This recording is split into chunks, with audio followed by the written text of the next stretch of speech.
Whip শামসুলের গাড়িতে জুতা ডিম লিখে ভাইকে কান ধরে উঠবস। চট্টগ্রাম ১২ পুটিয়া আসনের স্বতন্ত্র প্রার্থী জাতীয় সংসদের হুইপ শামসুল হক চৌধুরীর গাড়িবহর আটকিয়ে বিক্ষুব্ধ জনতা গাড়িতে জুতা ডিম ছুঁড়ে মেরেছে। গাড়ি থেকে নেমে পালানোর সময় প্রার্থীর ভাই মোহাম্মদকে কান ধরে উঠবস করায় বিক্ষুব্ধ জনতা তোপের মুখে প্রায় ১ ঘন্টা অবরুদ্ধ ছিলেন তিনি। এদিকে দর্শক, দামি নির্বাচন নিয়ে কনকতারয়ের সঞ্চালনায় বিএনপি নেতা টুকু এবং নুরুল হক নূর সহ বিএনপির ভাইস চেয়ারম্যান তারেক রহমান কি বলছেন চলুন শোনা যাক। বাংলাদেশের মানুষ নির্যাতন নিপীড়নের এগেইনস্টে কিন্তু ঘুরে দাঁড়িয়েছে।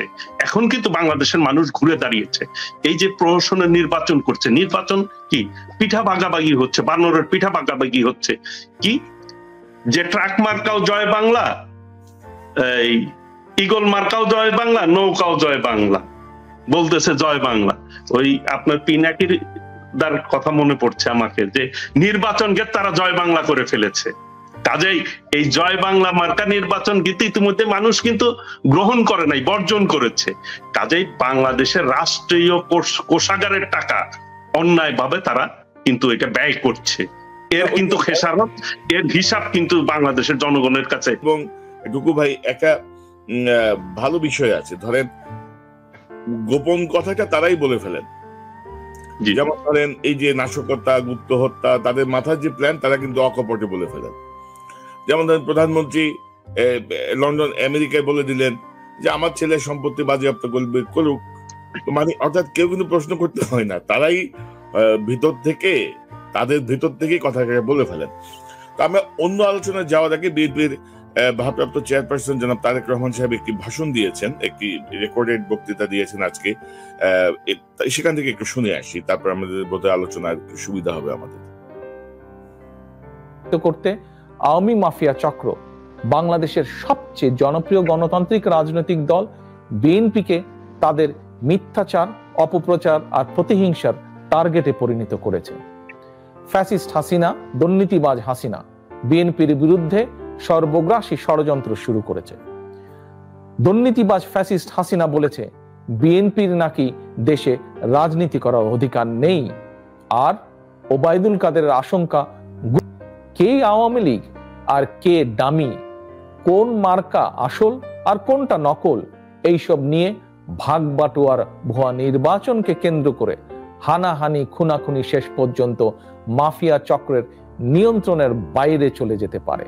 ফলে পরিস্থিতি সামাল দিতে দেশের জনগণ থেকে এবং বিদেশের গণতান্ত্রিক শক্তি থেকে বিচ্ছিন্ন আওয়ামী লীগ ইচ্ছাকৃতভাবে দেশে একটি অরাজক পরিস্থিতি সৃষ্টি করতে পারে এবং তার মাধ্যমে জনগণের দৃষ্টি ভিন্ন দিকে নেওয়ার ষড়যন্ত্রেও তারা লিপ্ত।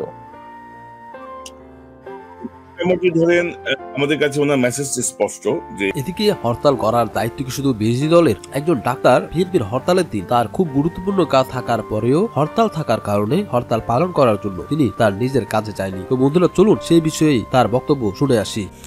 তো বাংলাদেশ এই তথাকথিত নির্বাচনটার মধ্য দিয়ে একটা গভীর সংকটের মধ্যে ঢুকে যাচ্ছে, ঢোকানো হচ্ছে বাংলাদেশকে। এই সরকার তার ক্ষমতা টিকিয়ে রাখার স্বার্থে সে পারবে বলে আমি বিশ্বাস করি না, কিন্তু সে তো খোয়াব দেখে, তাকে খোয়াব দেখায়।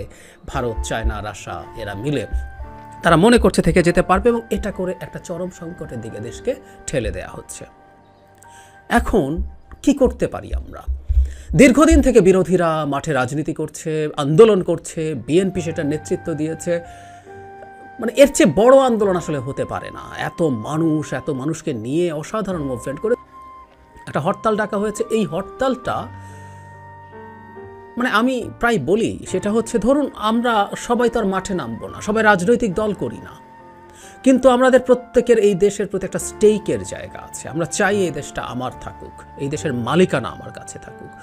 তাই যদি হয়ে থাকে তাহলে এই হরতালটাকে আমাদের নিজেদের হরতাল মনে করা দরকার এবং এটা সফল করার জন্য যার যার জায়গা থেকে যতটুকু সম্ভব রোল প্লে করা উচিত। ব্যবসা খোলা আছে, আমাদের যানবাহন আছে, আমাদের অনেকে প্রাইভেট গাড়ি আছে, আমরা সেই গাড়ি নিয়ে বাইরে যেতে চাই, বাইরে যাই, নানান জায়গায় যাই।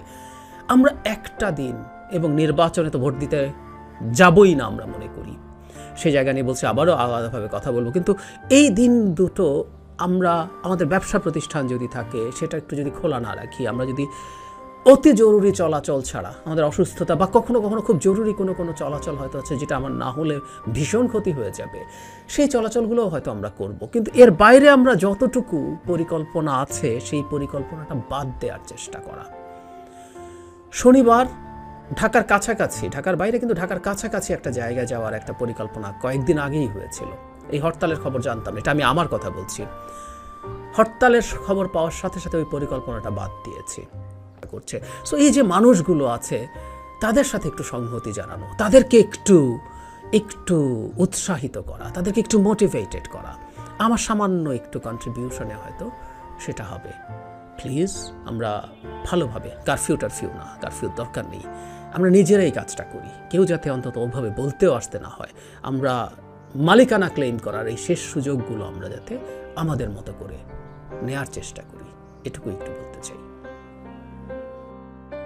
তো বন্ধুরা, যে বিষয়টি নিয়ে আলোচনা শুরু করেছিলাম, একজন হুইপের ভাইকে কানে ধরে উঠবস করালো স্বতন্ত্র প্রার্থীরা। চলুন সে বিষয়ে বিস্তারিত জেনে আসি। হুইপ শামসুল হক চৌধুরীর গাড়ি বহরে বিক্ষুব্ধ জনতা ডিম জুতা ছুড়ে মারে। পরে পুলিশ ও স্থানীয় আওয়ামী লীগের কয়েকজন নেতার হস্তক্ষেপে ওই এলাকা ত্যাগ করে হুইপ। পরে বিকেলে কুসুমপুরা ইউনিয়নের 2 নং পান্নাপাড়া এলাকায় আবারও জনরোষের শিকার হন তিনি। এক পর্যায়ে শামসুল হক চৌধুরী ওই এলাকায় প্রচারণা না চালিয়ে চট্টগ্রাম নগরে ফিরে আসেন বলে জানা যায়। অন্যদিকে স্বতন্ত্র প্রার্থী শামসুলের ভাই ফজলুল হক চৌধুরী প্রকাশ মহাব্বত আজ দুপুরে কুসুমপুরার বোরাই খান এলাকায় এলাকাবাসী তোপের মুখে পড়ে। এ সময় তিনি গাড়ি থেকে নেমে পালানোর সময় লোকজন তাকে আটক করে। এক পর্যায়ে মহাব্বতকে কান ধরে উঠবোস করানোর অভিযোগ উঠেছে। তিনিও দ্রুত এলাকা ছেড়েছেন বলে স্থানীয়রা জানান। গাড়িতে জুতা ডিম ছুড়ে মারা এবং অবরুদ্ধ করে রাখার বিষয়ে জানতে চাইলে শামসুল হক চৌধুরী এমপি বলেন, এগুলো বলে লাভ কি, কিছু হয়নি, আমি অফিসে আছি। হুইপ শামসুল হকের গাড়িতে স্থানীয়রা ঢিল বাড়িতে গাড়ির পিছনের গ্লাস ভেঙে যায়। একই বিষয়ে জানতে চাইলে ফুটিয়া থানার ওসি তদন্ত মোহাম্মদ সুলাইমান কালের কটকে বলে, জুতা নাকি ঢিল বেড়েছে তা তদন্ত করা হচ্ছে। অবরুদ্ধ 1 ঘন্টা নয়, 4-5 মিনিট হবে। ঘটনাস্থলে পুলিশ এসে ওনাকে যাওয়ার ব্যবস্থা করে দিয়েছে। শুনেছি পরে আরেকটি এলাকায় কিছু একটা সমস্যা হয়েছে, সেখান থেকে তিনি শহরে চলে গেছেন। মোহাম্মদকে কান ধরে উঠবোস করানোর বিষয়ে জানতে তার ব্যক্তিগত মোবাইল ফোনে যোগাযোগের চেষ্টা করা হলে তিনি ফোন ধরেনি। এদিকে কুসুমপাড়া ইউনিয়ন আওয়ামী লীগের সাধারণ সম্পাদক ও ইউনিয়নের নৌকার নির্বাচনী দায়িত্ব পালন করে অ্যাডভোকেট এম হোসাইন রানা সন্ধ্যায় আমাদেরকে বলেন, শান্তিরহাট এলাকায় প্রধান সড়কে ফুটওভার ব্রিজ ডিভাইডার এলাকাবাসীর উপকারের পরিবর্তে নানা সমস্যা সৃষ্টি করেছে। এছাড়া আরো বিভিন্ন কারণে এমপির বিরুদ্ধে স্থানীয় ব্যবসায়ী সহ লোকজনের প্রচন্ড ক্ষোভ ছিল। আজকে উনি এমপি শহর থেকে নির্বাচনী এলাকায় যাওয়ার পথে শান্তিরহাট এলাকায় বিক্ষুব্ধ লোকজন তার গাড়ি বহর আটকায়। এ সময় ওনার গাড়িতে জুতা ঢিম নিক্ষেপ করেছে উত্তেজিত জনতা। সকাল 11টা থেকে সোয়া 12টা পর্যন্ত তিনি ওই এলাকায় আটকা পড়েছিলেন। খবর পেয়ে আমরা ওনাকে নিরাপদে এলাকায় যাওয়ার ব্যবস্থা করে দিয়েছি। পরে শুনেছি বিকাল 4টার দিকে তিনি পান্নাপাড়া এলাকায় গেলে সেখানেও বিক্ষোভের মুখোমুখি হন। এসব ঘটনার সঙ্গে আওয়ামী লীগের কোনো সম্পৃক্ততা নেই।